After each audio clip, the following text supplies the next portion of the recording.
Welcome to the Numbers Game, the show where analytics meets the action and data drives the decisions. I'm Cynthia Frelund, coming to you from, I'm really sitting outside of a fireplace, but the NFL Scouting Combine and day 3 is in the books, meaning the running backs, wide receivers, and of course quarterbacks have all completed their measurements and on-field drills. Before we even get started, I just want to remind everyone that Deebo Samuel is now a Commander. Adam Peters, the GM in Washington, came from the 49ers and got the extremely versatile receiver for just a 5th-round pick from the Niners. We will get much deeper into that and have much more gearing up for free agency next Wednesday, March 5th, for our regular episode. Back to the event on hand. Saturday at Lucas Oil for the Combine is a special one. And even though we continue to have some of the top prospects opt out of the athletic portions of the job interview, it actually made some space to be able to take an even closer look at the guys who did participate. Here are 9 takeaways from day 3.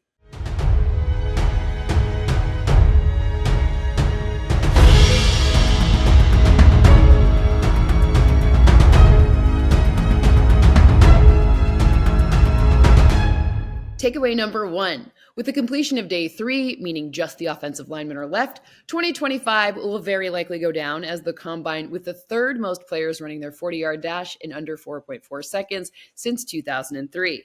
Today, we added 3 running backs and a record-setting 10 wide receivers to the bottom line.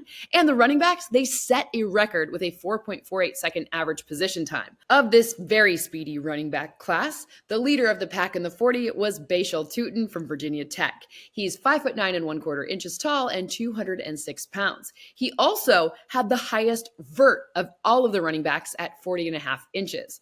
Tutin ran the fastest 40-yard dash by any running back to have at least a 40-yard vertical leap at the Combine since 2003.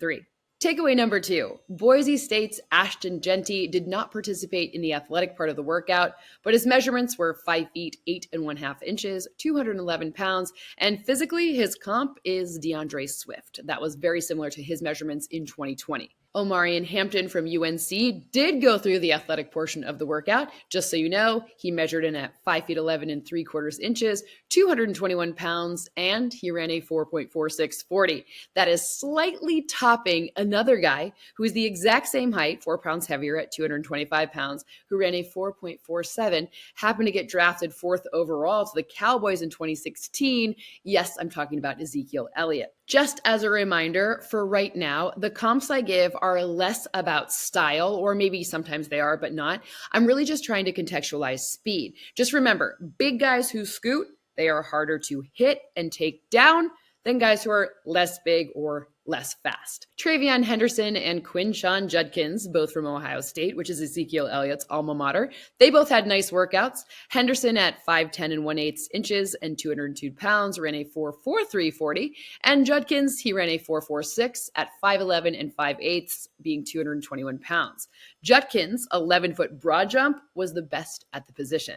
Takeaway number 3. Trevor Etienne is about 1.5 inches shorter than his brother, Travis. The Georgia prospect is 5 feet 8 3/4 inches. He's 198 pounds and ran a 4.42. The Jaguar was a 5'10 1/8", 215-pounder who ran a 4.44. Trevor has him beat on vert as well at 35 inches compared to Travis's 33.5. I bring up both Etienne and Cam Scatabo, who is 5'9" and 1/2 inches, 219 pounds, didn't run his 40 in Indy. He'll save that for his Arizona State Pro Day, but he did have a 39.5-inch vert. That was the 2nd largest, and both of those guys received a lot of compliments from the other running backs when I asked who they would want to play with, and also from the legends. So they bring former players back to help out with all the Combine drills. They usher them through, explain what's going on, etc. I asked the legends who they'd want on their teams, and both of those names came up a lot. So did kind of the top guys, but those were 2 that I thought I should bring up. Takeaway number 4, I already mentioned that the receiver set a record for the most sub-4.4 40s, and yet again, a Texas Longhorn won the position, with wideout Matthew Golden, who's 5 feet 11 inches and weighs 193 pounds, running it in a blazing fast 4.29. He was 8/100ths off Xavier Worthy, who set the record at 4.21 last season before being drafted by Kansas City. Interestingly, both of them were teammates with this guy, Isaiah Bond, again, another Texas guy. He's 5'10 and 5'8 inches tall, 180 pounds. He actually hit the fastest speed at any point during his dash at 24.17 miles per hour, even though he finished with a 4.39, which, by the way, that is still an insane number. This year, the average time for receivers was 4.46 seconds, which is the second fastest position time we've seen since we've been measuring.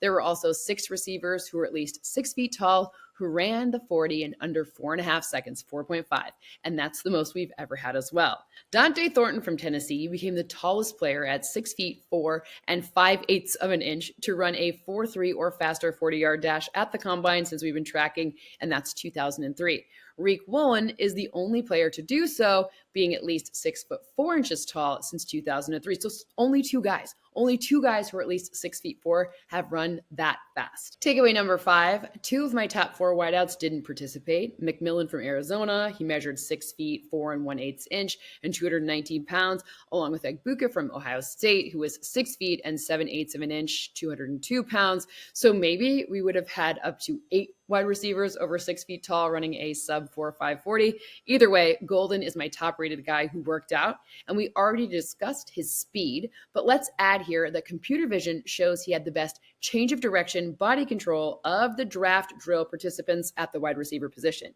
meaning he doesn't lose steam when it's not a straight line run.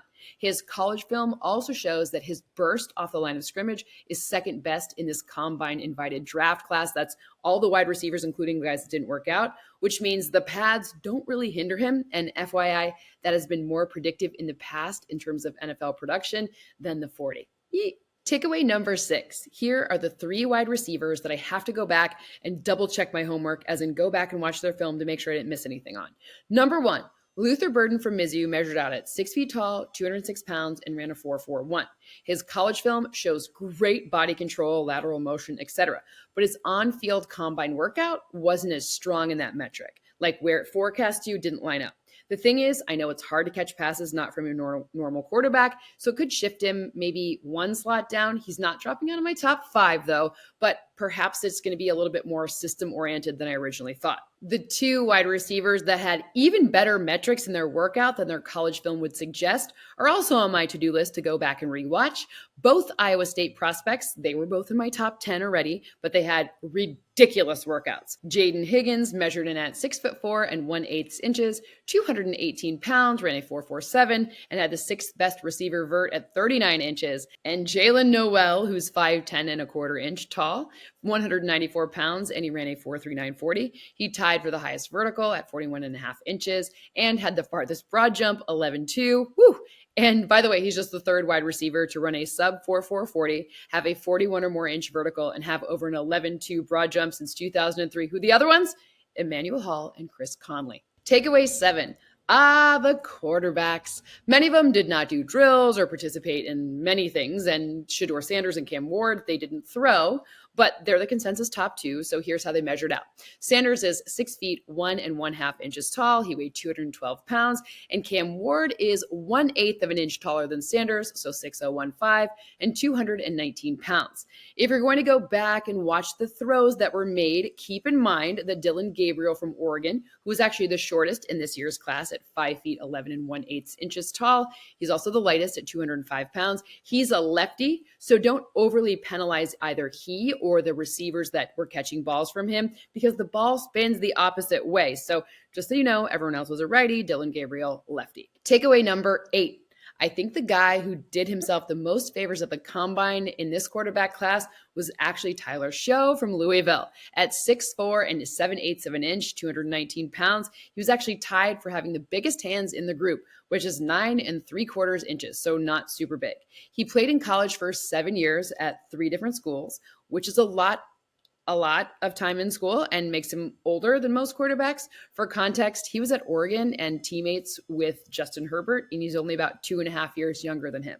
He also had some injury notes in the past, but not last year at Louisville. Anyways, his accuracy and body control tested higher in the combine than his game film, so that forecast means maybe he did himself some favors. As expected, this is not the deepest quarterback class, or strongest if you want to put it that way, but Shough put together a really nice workout from all of the metric standpoints, meaning the things that he can control. He can't control his age, so he probably did himself some favors, and perhaps a team could look at him in later rounds and get themselves a steal.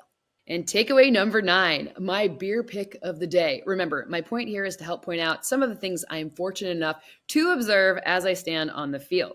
This event is totally weird. It's all about frenemies. They all have done their game film and they're all in it together by position, but tiny refinements and you are competing against the guy do happen here. So watching the guys who have the best personalities, they stand out in this crazy positive way. Beer guy in this group, Tez Johnson. The Oregon receiver is 154 pounds, which makes him the second lightest to go through the combine since 2003, but he did his 3-cone in 6.65 seconds, which is the best at the position. He draws a Tank Dell comparison, though he's a bit taller than him at 5'097". Dell is 5'083". Tez Johnson ran a 4.51, but his game film shows he plays faster than what that number would suggest. He was also the guy who was picking up water bottles after practice, cheering on his quarterback, Dylan Gabriel, having a lot of fun. It looked like he was saying funny things.